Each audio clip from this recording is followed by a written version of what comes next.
still deep down, she always feels anxious. And so she's saying that his sister is probably feeling the same way, and this is her way of rebelling against that. He ends up thanking her for that. He acknowledges that that must have been very difficult for her to say, and he really appreciates that she shared it with him. I mean, this communication, y'all. Anyway, she then says that actually she doesn't remember ever opening up this way. Actually, she hasn't ever opened up in this way to anybody, but there's just something about him that puts her at ease, and she wants to, basically, to him alone, you know, just let him in, I guess. And she just finds herself telling him everything. And so she admits that it's from the start, and it's maybe because he told her that his sister is from the same orphanage, but he just seemed like a good guy to her, and it's probably why that happened. And she sort of softly smiles over here because she's referring to their tussle in the sheets. And then she's like, anyway, you know, I just wanted to say that it wasn't an accident. Like, she feels bad that she had said that, so she just wanted to say that it wasn't an accident. And he tells her that for him, it was the moment that she saw him, or that he saw her outside of the flower shop. He saw her over there and felt like he wanted to take her home with him. So anyway, she's like, wow, you sound like a playboy. And he's like, no. And he's like, that's weird, right? Like, I am shocked that I just said that out loud, and I'm feeling so nervous. And he's like, yeah, I couldn't believe it. I was worried that you might slap me. And they're sort of laughing, and she's like, maybe I should slap you. So anyway, they're laughing, you know, it's easygoing. And she says, like, anyway, it was an odd day. And suddenly she gets a call, and it's her friends. They're at her place waiting for her to come home. She goes in there and voices out she can't believe that they're always waiting in front of her place for her. And Chan-young sort of jests, like, what, were you hoping that it would be the watch guy over here? And then Joo-hee sort of smells alcohol on her, and she's like, it seems like you've already, like, drank a little bit. And Mijo then says, yep, I had a drink. And yeah, Joo-hee's like, what, alone? Like, seriously? And she then is like, no, I had a drink with, actually, I don't think she named him yet. Yeah, she was just like, no, not alone. And so they're trying, yeah, because they're trying to guess who it was. And Chan-young's like, it couldn't be Sonyu, was it? And Mijo's just sort of nonchalantly like, we just, you know, had a bit. And so now the girls are obviously really interested. Which happened first? Yeah, Chan-young then just sort of jokes like, oh, you two doctors are pretty wild, huh? And Mijo's like, exactly what do you think happened? And Joo-hee's like, oh my god, I just imagined it. Like, it's such a cute moment where they're just all sort of teasing each other, and then suddenly the phone sort of vibrates a little bit because she got a message, and she looks over and can see the beginning of the message, and it's from Sonyu, and he's wondering if she got home safely. And so her friends are just sort of like, you're gonna answer him back, right? And then they look at each other. Joo-hee and Chan-young look at each other, and Chan-young like looks at the phone and just sort of winks, and Joo-hee picks it up, and they wrestle with Mijo to get her thumbprint to unlock the phone. And then Joo-hee's like run across the room and reads out the message, and it's literally just like wondering if she got home safely. Is there anything else? Oh, thanking her for the car and the wine. And Chanyoung's just like, that's it? And Juhi's like, yeah, that's it. She's, you know, adamantly telling them, see, I told you so, nothing happened. And then Chanyoung is just like, be honest, you're a little disappointed. Like, basically, you're a little disappointed that nothing happened. And so, yeah, then Juhi asks her, like, you're gonna respond, right? And she looks at Chanyoung, who's like, yes, of course. And they get the phone open, but Juhi, instead of tapping on the message key, taps on the phone key. And so Mijo finally gets her phone back and hangs up before he can pick up, but of course he calls her back. And so they're like, you don't like pick up. And so she gets them to quiet down, and she's like, silence, like not a peep out of you two, basically. And she answers the phone, and she's just like, yeah, sorry about that. Yeah, I got home safely. Did you get home safely? Like, I just meant to message you, but I accidentally clicked the phone.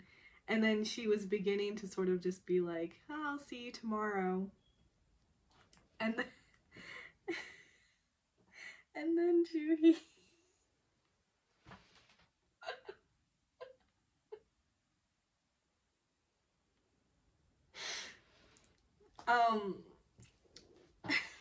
Juhi passes gas, and there's complete silence.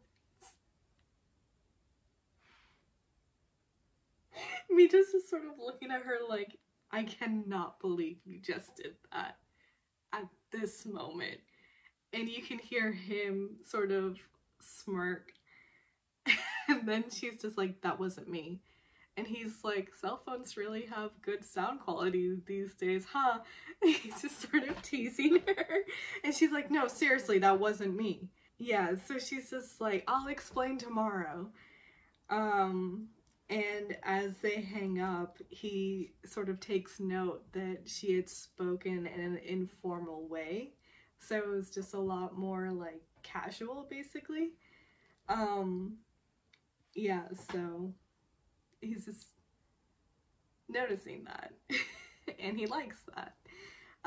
So anyway, she comes into his office the next day with the coffee, and he just sort of he hides a laugh underneath, and then like tries to get a straight face. And she comes in and she's like, let me just explain. And he's like, oh, it wasn't me. And he said it in this way, and she's like, oh, the informal speak? Oh yeah, I'm sorry, I was so flustered in the moment. He's like, no, it was friendly, I liked it. And then she like goes on to then be like, yeah, but seriously, it wasn't me. And he's like, oh, it's no big deal, it's no matter. And she's like, no, I mean, it's not a big deal, I'm just saying it wasn't me. Like, she's still just trying to get this into his head, and he's of course just like teasing her completely. But anyway, her sister then knocks on the door and opens it, and is like, we're gonna have a welcome dinner, right? And he's like, oh yeah, I'd like that. And Mijo's saying that she has plans, and her sister just completely calls her out in this moment and is like, oh, you have plans with the two other unmarried girls? And Mijo's just like, it's a choice that we're not married. And her sister's like, oh, is that it? Okay, well, I'll see you both tonight. And then closes the door, and Mijo's just like, why even ask if you're not going to give me the option? So anyway, they're at the welcome dinner, and the technicians are just sort of talking about how like, oh, are we gonna have another one of these dinners to say goodbye, you know, for when Mijo leaves. And her sister then is sort of teasing and is saying, oh, but you guys are gonna be happy when she goes. And one of the technicians is like, oh goodness, are we that obvious? And then another one is just talking about how what was it? I think like they're just like really happy to have him now working over here because they're all just very attracted to him. And Mijo talks about how, yeah, you girls rarely make me coffee, but I'm noticing that you make coffee for him almost daily. And one of the girls is like, I told you girls not to be obvious about that. So yeah, and then someone else is like, no, we're loyal to you. And they're all just, you know, obviously trying to fawn after Mijo. And Mijo's like, oh yeah, I don't believe any one of you guys, basically. And so he's just sort of amusedly watching as they're all sort of having this interaction with each other. And then we see them outside on the sidewalk, and all the technicians are trying to get Mihyun into the taxi, and they're all just sort of drunk and loud and saying goodbye. And then at the end, it's just Mijo and Sonyu standing over there. And she just sort of turns to him and asks like, how is he going to be getting home? But he's not looking at her, he's sort of looking across the street, and then he sort of smiles and grabs her hand and is like, come with me. And then you see them in this flower shop, and his head is just like stuck in the sort of display case with all the flowers, and he comes out of there and he's asking the flower shop lady, like, you really don't have any peonies? And she's like, no, sorry, not a lot of people get those. And he's like, they're her favorite flower. Like, he's completely drunk. And Mijo is just sort of embarrassed. And she's like, okay, like, let's go. Let's let her get home. And then they are finally out on the sidewalk. And she's just like, oh yeah. She's like, I question your motives with the timing of wanting to get these flowers. And he just says like, I don't have any motive, it's just, yeah, that's all he says, is that I don't have any motives. And she's like, okay, well, you know, let's go home, I'm sleepy. And then he suddenly asks her, does she have to go to the US?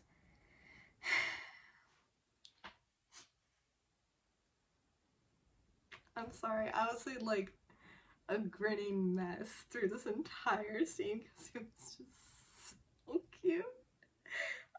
Sorry, that's my go-to word for literally everything that I just find really endearing or adorable or just like loving. And so anyway, he asks her if she really does have to go, and she nods and then says yes. And he's like, can't you golf over here?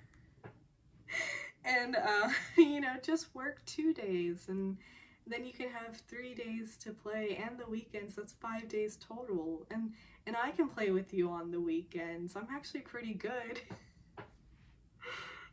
And I don't think she says anything over here. He's like, don't you have any, like, people to play with here? And she's like, yeah, I have people.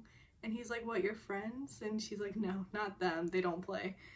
And so then he just sort of pouts and is like, why do you have to go to the US? What are you, a professional? And so she calls him out. She's like, are you seriously whining right now? And then he just, he's frustrated now. And he's just like,